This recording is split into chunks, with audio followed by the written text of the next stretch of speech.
अभी थोड़ी देर पहले जो अडयाला जेल के हुकाम को फहरिस्त भेजी गई है उसमें सुहेल अफरीदी का नाम शामिल नहीं किया गया, बिल्कुल सिरे से ही शामिल नहीं है और बाकी लोगों के नाम डाल के वो फहरिस्त भिजवा देगी। दैट मीन्स कि कल सुहेल अफरीदी शायद नहीं आएंगे अडयाला जेल।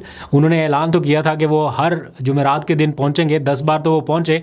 जारी बात है कोई और मसरूफियात भी हो सकती हैं, लेकिन इसी दौरान आज ही के दिन एक खबर और भी आई कि सुहेल अफरीदी समेत खैबर पख्तूनख्वा के 5 MPs को इश्तिहारी करार दे दिया गया है। अखबारों में उनके नाम से इश्तिहार जो है वो शाया कर दिए गए कि जनाब ये लोग इश्तिहारी हैं, अदालत में पेश नहीं हो रहे। तो वज़ीर आला सुहेल अफरीदी का नाम उसमें शामिल है, साथ में मीना खान अफरीदी है, अमजद अली हैं, इकबाल अफरीदी हैं और शफ़ी जान जो खैबर पख्तूनख्वा हुकूमत के तर्जुमान हैं। इन चारों का नाम और साथ में 5वें सुहेल अफरीदी है। बाकायदा पब्लिक नोटिस जो हैं वो लगा दिए गए हैं और इन्हें मोहलत दी गई है कि वो 30 रोज़ के अंदर अंदर अदालत में पेश हो जाएं, बसूरत दीगर उनके खिलाफ कार्रवाई होगी। ये एक वजह नहीं है सुहेल अफरीदी के वहाँ ना पहुँचने की, और भी बहुत सारी वजूहत हैं और हुकूमत के कुछ क्वार्टर्स ये इंडिकेट कर रहे हैं कि सुहेल अफरीदी को हम जो बावर कराना चाहते थे या जो उन्हें बताना चाह रहे थे वो ये समझ चुके हैं चीज़ों को। अब इसी सारे मंजरनामे में एक ख़बर आज सामने आई और ये ख़बर अब तवज्जो का मरकज़ है। गालबन आज टेलीविज़न टॉक शोज़ में भी इसके ऊपर डिस्कशन हो रही होगी और ख़बर ये है कि एक खामोश मुफाहमत के लिए फिर से कोशिशें तेज़ हो गई हैं और पसे पर्दा कुछ राब्ते हो रहे हैं और उसके नतीजे में एक कमेटी बनाई गई है, कौमी मुज़ाकराती कमेटी, जिसमें PTI के लोग फ़िलहाल शामिल नहीं हैं। जो इस टाइम की रियल PTI वो नहीं, लेकिन इससे निकाले गए या उनके साबिक रहनुमा जो हैं जैसे फवाद चौधरी, इमरान इस्माइल और वो बाकी सारे वो लोग शामिल हैं। लेकिन उसके साथ साथ कुछ और लोग भी इसमें किरदार अदा कर रहे हैं, जैसे कि ओवरसीज़ पाकिस्तानी, कुछ ऐसे ओवरसीज़ पाकिस्तानी जो बड़े पैमाने पर पाकिस्तान में सरमायाकारी करना चाहते हैं, $1 अरब की सरमायाकारी वो करना चाहते हैं। लेकिन उससे पहले उनकी शर्त ये है या कंडीशन कह लीजिए या कुछ भी कि जनाब मामला यहाँ पर ठीक किया जाए और वो अपने तौर पे कोशिशें कर रहे हैं। अब आज की जो खबर लगाई गई है, अंसार अब्बासी साहब ने वो खबर लगाई, मैं ज़रा सा क्विकली पढ़ देता हूँ, जिसका उन्वान ये लिखा गया, खामोश मुफाहमत शुरू, एक सरकारी ओहदेदार। तो ये सरकारी ओहदेदार कौन हो सकता है इसकी डिटेल में हम नहीं जाते। एक सरकारी ओहदेदार, PTI के 3 साबिक रहनुमा और कुछ वुज़रा के राब्ते हो रहे हैं आपस में, और अडयाला की बजाय इस बार रुख जो है इन मुज़ाकरात का या बातचीत का वो कोट लखपत जेल हो सकता है। अब कोट लखपत क्यों? क्योंकि वहाँ पर PTI के वो रहनुमा इस वक्त कैद हैं, शाह महमूद कुरैशी समेत, यास्मीन राशिद, उमर चीमा, एजाज चौधरी, मियाँ महमूद रशीद और भी बहुत सारे लोग। ये सारे लोग चाहते हैं कि बातचीत हो, मुफाहमत का रास्ता निकले, लेकिन समहाउ बहुत सारी रीजंस हैं कि ये बातचीत आगे नहीं बढ़ सकी। अब जो खबर छापी गई है, मैं जल्दी से कुछ और नुकात उसके पढ़ देता हूँ आपके सामने। इसमें लिखा गया है कि ये जो ग्रुप है, फवाद चौधरी, इमरान इस्माइल, महमूद मौलवी, ये ग्रुप एक बार फिर खामोशी से मुफाहमत की कोशिशें तेज़ कर चुका है, जिनका मकसद मुल्क में सियासी दर्जा हरारत कम करना है, बिलखसूस इस्टेब्लिशमेंट और PTI के दरमियान कशीदगी में कमी लाना है। और ज़राए के मुताबिक ये कोशिशें कौमी मुज़ाकराती कमेटी के तहत चल रही हैं, जिसकी तस्दीक फवाद चौधरी की जानिब से की गई कि जनाब एक कौमी मुज़ाकराती कमेटी तश्कील दे दी गई है, जिसमें सिर्फ ये 3 लोग नहीं हैं। इसमें बताया गया है कि चंद बाअसर ओवरसीज़ पाकिस्तानी भी शामिल हैं। ये तमाम के तमाम लोग एक सरकारी अफसर और कुछ अहम तरीन हुकूमती वुज़रा से राब्ते में हैं ताकि PTI के लिए कोई रिलीफ हासिल किया जा सके। लेकिन इस बार इन कोशिशों का मरकज़ या महवर अडयाला जेल की बजाय कोट लखपत जेल होगा।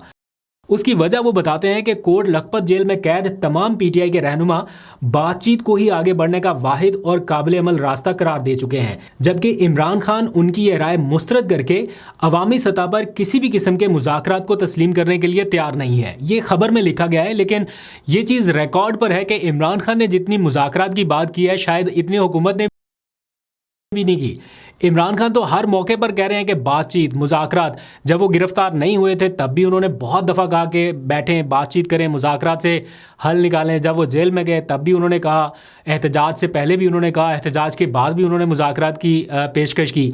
हाँ, ये बात ज़रूर है कि वो मुज़ाकरात उनसे करना चाहते हैं जिनके पास ताकत है, इख्तियार है और कोई बामकसद या बामानी मुज़ाकरात के नतीजे में कोई हल निकल सकता है। खैर, इस खबर में लिखा गया है कि मुज़ाकराती कमेटी ये कोशिश कर रही है कि कोट लखपत जेल में कैद जो रहनुमा है उनकी कम अज़ कम रिहाई मुमकिन बनाई जा सके, ताकि PTI की ऐसी क़यादत सामने आ सके जो उनके बकौल ज़मीनी हक़ाइक़ को बेहतर समझती हो और ज़्यादा माकूल या मोतदिल रवैया अपनाने पर आमादा हो।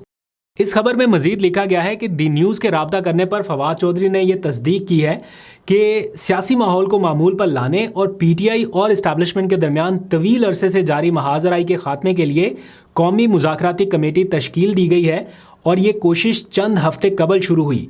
ताहम अडयाला जेल से आने वाली एक ट्वीट के बाद इसे शदीद झटका पहुंचा। ये जो हालिया ट्वीट इमरान खान के ट्विटर अकाउंट से हुई, जिसके बाद ये सारी सख्ती थोड़ी बड़ी है, उसकी वजह से ये मुतासर हुआ मामला। ताहम अब एक बार फिर ये कोशिशें की जा रही हैं कि ओवरसीज़ पाकिस्तानी और ये कौमी मुज़ाकराती कमेटी मिल के कोई ऐसा रास्ता निकाल सके कि जिससे मुफाहमत आगे बढ़े। अल्लाह करे ये सारी कोशिशें कामयाब हों, लेकिन इसमें एज अ PTI पूरी जमात, इसके कुछ लोगों को भी शामिल किया जाना बड़ा ज़रूरी है अगर चीज़ों को वाकई में ट्रैक पे लाना है। क्योंकि फवाद चौधरी के पास खालिस्तान मुझे नहीं लगता, या कौमी मुज़ाकराती कमेटी के पास कोई ऐसा मैंडेट है। कम अज़ कम अल्लामा राजा नासिर अब्बास या महमूद अचकज़ई, जिनको इमरान खान ने बातचीत का इख्तियार दिया है, उनके साथ इंगेजमेंट की जाए। और हो सकता है, हमें नहीं मालूम, हो सकता है कि उनके साथ कोई राब्ता इस्तवार किया गया हो, क्योंकि महमूद अचकज़ई ये पिछले 48-24 घंटों से उस तरह से नज़र नहीं आए, लाइमलाइट पर नज़र नहीं आए। मौलाना फजलुर रहमान के घर जाना था, वहाँ पर भी नहीं थे। ये जो सियासी जमातों से गुज़िश्ता रोज़ राब्ते हुए, उनमें भी नहीं थे। कल धरने में भी जो एहतजाज हुआ, उसमें भी नज़र नहीं आए। तो हो सकता है कि वो किसी इसी टास्क में लगे हों। लेकिन बहरहाल ये ख़बरें जितनी छुपी रहें उतना बेहतर है। खामोशी से ये चीज़ें चलती रहें तो इनका कोई ना कोई नतीजा निकलेगा। अदरवाइज़ बहुत सारे ऐसे लोग भी हैं दोनों साइड से जो चाहते हैं कि ये मामला कहीं हल ना हो और ये कशीदगी बढ़ती रहे, जिसका अल्टीमेटली नुकसान हम सबको हो रहा है। तो कशीदगी में कमी के लिए ज़रूरी है कि इन चीज़ों को खुफिया भी रखा जाए और बातचीत को संजीदा तरीके से आगे बढ़ाया जाए, लेकिन उसमें इमरान खान या उनके नामजद करदा लोगों को ऑन बोर्ड रखना ज़रूरी है। क्योंकि मुझे ऐसा लगता है कि सिर्फ कोट लखपत जेल के पास भी हतमी फ़ैसले का इख्तियार नहीं है। बेशक शाह महमूद कुरैशी जितने मर्जी ज़ीरक सियासतदान हैं, वो नहीं चाहेंगे कि वो कोई ऐसा फ़ैसला करें जिसमें इमरान खान की रजामंदी शामिल ना हो। तो इतनी जेल काटने के बाद जब वो बाहर आएँ तो लोग उनको मशकूक नज़रों से देखें, तो ऐसा मुश्किल है। क्योंकि मुझे याद है फवाद चौधरी ने किसी इंटरव्यू में बताया था कि मैंने जब शाह महमूद कुरैशी से कहा कि आप बाहर आएँ, रिहा होकर बाहर आएँ, लेकिन आप अकेले ना आएँ, आपके साथ ये सारे लोग रिहा होंगे तब PTI के लोग मानेंगे। अगर कोई एक आध निकला तो मशकूक बना दिया जाएगा, तो ख़तरा उधर भी है। इसलिए इमरान खान को माइनस करके अगर कोई एफर्ट होगी तो वो शायद PTI को काबिल कबूल ना हो, जिसके साथ जो एक बड़ी स्टेक होल्डर पार्टी है, जिसके साथ मुफाहमत की बातें हो रही हैं। तो क्वेश्चन ये भी है कि क्या हुकूमत और PTI में वाकई मुफाहमत हो सकती है? थोड़ा मुश्किल लगता है, लेकिन अगर एक लंगड़ा फुटबॉलर पाकिस्तान से जापान पहुंच सकता है वीज़े पे, तो ये भी काम कोई ज़्यादा मुश्किल दिखाई नहीं दे रहा। आज बड़ी इंटरेस्टिंग तफसीलात सामने आई उस वक्त जब कौमी असम्बली की कायमा कमेटी बराए ओवरसीज़ पाकिस्तानियों का इजलास हुआ। उसमें ये जो हालिया ऑफलोडिंग का सिलसिला जारी है, इसके अदादुशुमार पेश किए गए और DG FIA ख़ुद भी इस कमेटी में मौजूद थे ताकि अरकान असम्बली को ब्रीफ किया जा सके। तो उनके अपने जो बताए हुए दादोशुमार हैं वो बड़े हैरानकुन थे। उन्होंने बताया कि इस साल 2025 में जिन अफराद को ऑफलोड किया गया है उनकी तादाद तकरीबन 51,000 के करीब पहुंच चुकी है। 51,000 लोग साल 2025 में ऑफलोड हुए।